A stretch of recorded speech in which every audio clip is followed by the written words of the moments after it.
La CRIEF a été créée dans le but de moraliser la gestion des affaires publiques. Bien de personnalités pensent qu'elle est un instrument de la junte pour éprouver les opposants et précipiter leur fin de carrière, au point que certains parmi eux ont préféré s'exiler plutôt que de répondre aux charges retenues contre eux. Charles Wright trouve inadmissible que ces personnes accusées refusent de se mettre à la disposition de la justice. Je m'opposerai à qui que ce soit, au-delà de toute règle procédurale, en tant que ministre des droits de l'homme, de lui brimer dans ses droits. Je le dis quiconque. Mais ce qui est inadmissible, et qu'il faut quand même relever, les grandes gueules, c'est lorsque la justice vous donne la possibilité de venir devant elle et de débattre de ce qu'on vous reproche. Qu'on ne s'abrite pas derrière des considérations subjectives.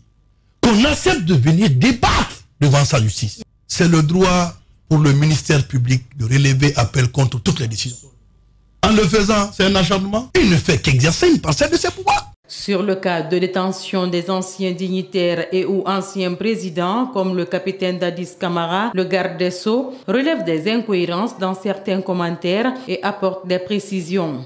Il faut assurer sa sécurité à tout point de vue. Sa décision de détention ou pas, ça c'est du judiciaire. Mais sa condition de détention, c'est nous. Mais laissez-moi vous dire que personne ne prévoyait qu'il allait être en prison. En ce moment même, les anciens hommes forts pendant les massacres perpétrés en 2009 défilent devant la justice pour apporter leur part de vérité. De l'autre côté, des dignitaires du régime déchu s'expliquent aussi devant la Cour de répression des infractions économiques et financières. Il y a toujours un manque à gagner dans le système éducatif guinéen. Depuis de nombreuses années, les enseignants de la base au sommet se lamentent sur leurs conditions de travail et de vie. Cette journée, c'est une journée de valeur pour les enseignants parce qu'elle est dédiée aux hommes valeureux. Comme un penseur le disait, que pour détruire une nation, on n'a pas besoin de prendre les armes, ni les bombes, mais il suffit tout simplement de boycotter son éducation. Un enseignement de qualité est égal à un enseignant bien traité. Un enseignement de qualité est égal à une école qui reflète l'image des écoles du XXIe siècle. Quand nous prenons l'exemple sur un contractuel sénégalais, il a le même salaire qu'un enseignant titulaire irascible en Guinée.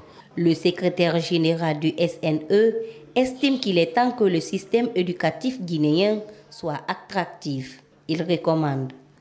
Invite le gouvernement à investir dans les enseignantes et les enseignants, garantir les droits du travail et les bonnes conditions de travail, impliquer les enseignantes et les enseignants dans les prises de décision, faire confiance à notre expertise pédagogique, réhabiliter et valoriser l'image de la profession enseignante en République de Guinée. Dépasser les simples remerciements à la profession pour investir dans les systèmes d'enseignement public de qualité. À rappeler que cette journée est célébrée depuis 1994.